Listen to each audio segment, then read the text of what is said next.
বঙ্গবন্ধুকে হত্যার সব ধরনের পরিবেশ তৈরি করেছিল জাসদ। আওয়ামী লীগ সাধারণ সম্পাদকের এমন বক্তব্য সরকারে ঐক্য নষ্ট করবে বলে মন্তব্য করেছেন জাসদ নেতারা। এ সময় তারা সৈয়দ আশরাফকে এ ধরনের বক্তব্য রাখা থেকে বিরত রাখতে প্রধানমন্ত্রীর প্রতি আহ্বান জানান। এদিকে জাসদ নিয়ে সৈয়দ আশরাফের মন্তব্যকে ব্যক্তিগত উল্লেখ করে দলের সভাপতি মণ্ডলীর সদস্য ওবায়দুল কাদের বলেছেন, এ বিষয়ে দলীয় বা সরকারি ফোরামে কোনো সিদ্ধান্ত হয়নি। বিস্তারিত জানাচ্ছেন মুকসিমুল আহসান। জাসদ নামে একটা রাজনৈতিক সংগঠন করে, আর এখন আমাদের লেজুর ভিত্তি একজন মন্ত্রী দেওয়া হয়েছে, এটি যথেষ্ট।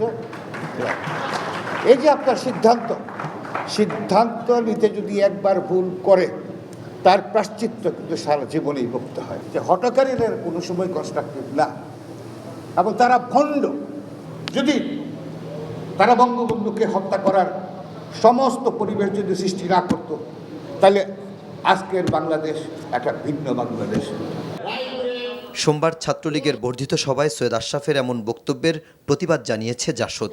মঙ্গলবার জাতীয় প্রেস ক্লাবের সামনে এক মানববন্ধনে জাসদ একাংশের নেতারা ক্ষোভ প্রকাশ করে বলেন, আওয়ামী লীগ সাধারণ সম্পাদকের ওই বক্তব্য অভ্যন্তরীণ ঐক্য নষ্ট করবে। আমাদের মাননীয় তথ্যমন্ত্রী যখন অক্লান্ত পরিশ্রম করছেন, তখন এই ধরনের কাদা ছোড়াছুড়ি আমাদের ঐক্যকে বিনষ্ট করবে। আমাদের প্রিয় নেত্রী বঙ্গবন্ধু কন্যা শেখ হাসিনা, সেই নেত্রীকে উদ্দেশ্য করে বলছি, আপনার এই মন্ত্রীকে থামান। এই সংকটে তিনি যে বিভ্রান্তিকর বক্তব্য দিচ্ছেন, যে অনৈক্যের সৃষ্টি করছেন, তাকে অবিলম্বে তার মুখ বন্ধ করুন। আর এই সৈয়দ আশরাফকে বলবো, আপনি বরং আপনার জনপ্রশাসনের দিকে মন দিন। আপনি কিভাবে মন্ত্রিত্ব চালান আমরা জানি, দেশবাসী জানে। এদিকে এক প্রেস বিজ্ঞপ্তিতে জাতীয় সমাজতান্ত্রিক দল জাসদের প্রতিষ্ঠাতা সাধারণ সম্পাদক আসম আব্দুর রব সৈয়দ আশরাফের বক্তব্যের প্রতিবাদ জানিয়ে বলেছেন, তার ওই বক্তব্য গ্রহণযোগ্য নয়। বঙ্গবন্ধু হত্যার জন্য জাসদ নয়, বরং আওয়ামী লীগই দায়ী। তবে আওয়ামী লীগ সাধারণ সম্পাদকের বক্তব্যকে ব্যক্তিগত অভিমত বলে মন্তব্য করেছেন দলের সভাপতি মণ্ডলীর সদস্য ওবায়দুল কাদের।